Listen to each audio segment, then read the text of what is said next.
दर्पण में आपका स्वागत है।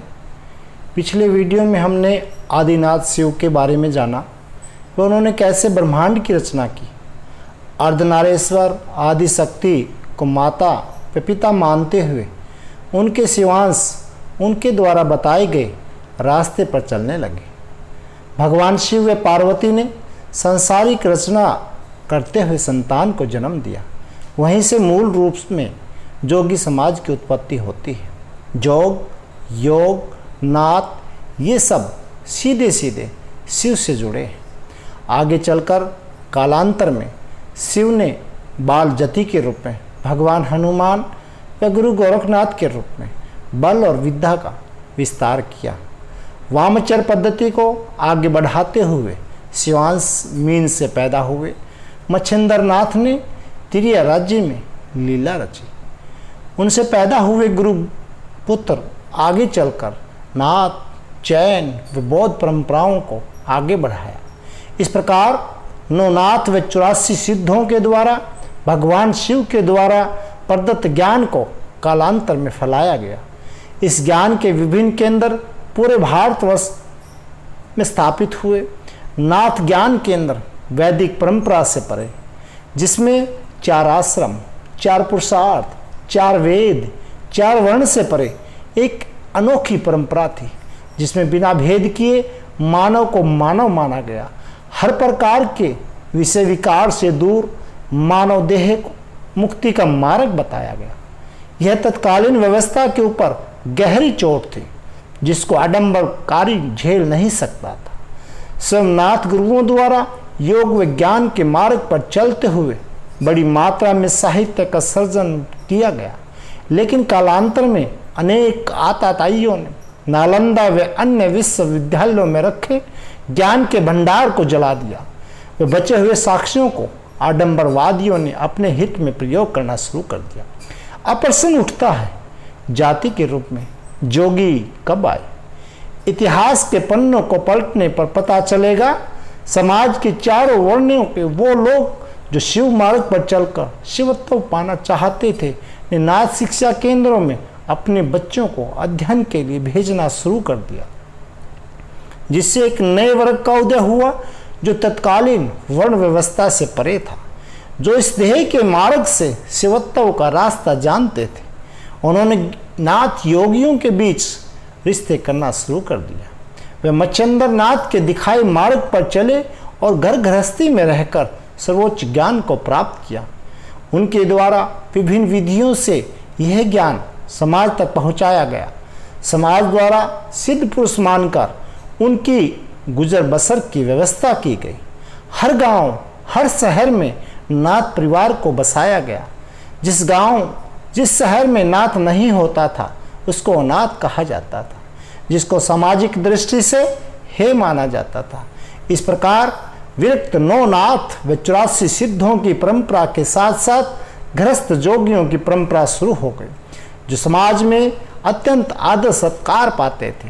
धीरे धीरे ज्ञान की यह परंपरा आम जन के संपर्क में आने पर धूमिल होती गई। इसको भांपते हुए गुरु गोरखनाथ जी ने अपनी वाणी में जोगियों को चेताते हुए कहा, जोगी हुई पर निंदा बखी, मदमास अरुवांजी बखी, इकोतर पुरुष न काही जाए, सती सती भावत श्री गोरखराय।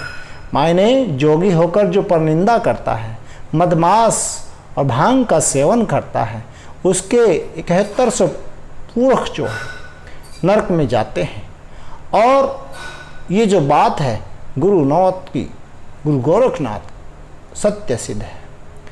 ऐसा ही उन्होंने हिंदू, मुसलमान और अन्य धर्मों के बारे में बोलते हुए गुरु गोरखनाथ जी ने वाणी में कहा, हिंदू ध्यावे देवरा, मुसलमान मसीत, जोगी ध्यावे परमपद, चाह देवरा न मसीत।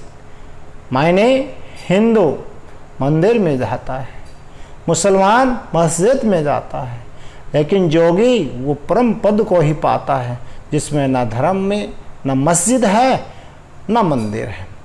आगे गुरु गोरखनाथ जी कहते हैं कि जितने भी प्रकार के गुरु शिष्य परंपरा है उसमें उनको परिवारजक कहा जाता है, जिसका अर्थ होता है घुमक्कड़।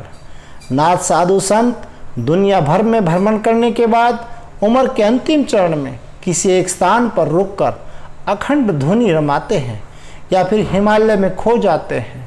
हाथ में चिमटा, कमंडल, कान में कुंडल, कमर में कमरबंद, जटाधारी धुनी रमाकर ध्यान करने वाले नाथ योगियों को ही अवधूत या सिद्ध कहा जाता है।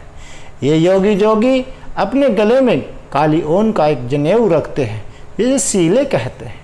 गले में एक सींग की नादी रखते हैं, इन दोनों को सिंगी सेल कहते हैं। इस पंथ के साधक लोग सात्विक भाव से शिव को भक्ति भाव में पूजते हैं। इस प्रकार के भक्ति भाव में पूजने वाले पूरे भारतीय उपमहाद्वीप में विभिन्न प्रकार के नामों से जाने जाते हैं, जिसमें जोगी, जोगीनाथ, योगी, जंगम, उपाध्याय, लिंगायत, ओगड़, बनजोगी, बांस, बाल्डी, चिल्लार, दावरी, तिवारी, फकीर, गिरी, गोलिया, गोसाई, गोस्वामी, जोगाली, जोगानंद, जोगर, जोगेश्वरी, इसके अलावा जोगुला, काटिनिक्यार, कनपटा जोगी, कनिपा, कनपटा, मसानी, नामगिरी, नाथ, नाथ भुआ, नाथ महाराज, नाथ पंथी, दावरी, पाधा, पाधा जोगी, पावर, पन दर्पम, पुरसा, रावल, रिवाल, संजोगी, संकम आंदी, सन्यासी, शिव पार्वती विवेक कथावाचक और अनेक प्रकार के योगेश्वरम, योगीश्वरम, इस प्रकार के नाम उनके हम पाते हैं। ऐसी अवस्था में गुरु गोरखनाथ जी कहते हैं, मरो वे जोगी, मरो मरण है मीठा, जिस मरण मरो, जिस मरणी गोरक्ष मरो मीठा। यानी कि जोगी तुम मरो लेकिन मीठा मरो। कैसे मीठा मरो? जिस प्रकार गुरु गोरक्षनाथ ने ज्ञान की प्राप्ति की और उस ज्ञान को समाज कल्याण के लिए, जन कल्याण के लिए प्रचारित किया, प्रसारित किया। इस प्रकार की व्यवस्था अगर हम भूतकाल से पाते हैं तो वर्तमान में और भविष्य में इस ज्ञान को किस प्रकार से पिरोया जाए, इसको हम अगले एपिसोड में देखेंगे। तब तक के लिए आदेश,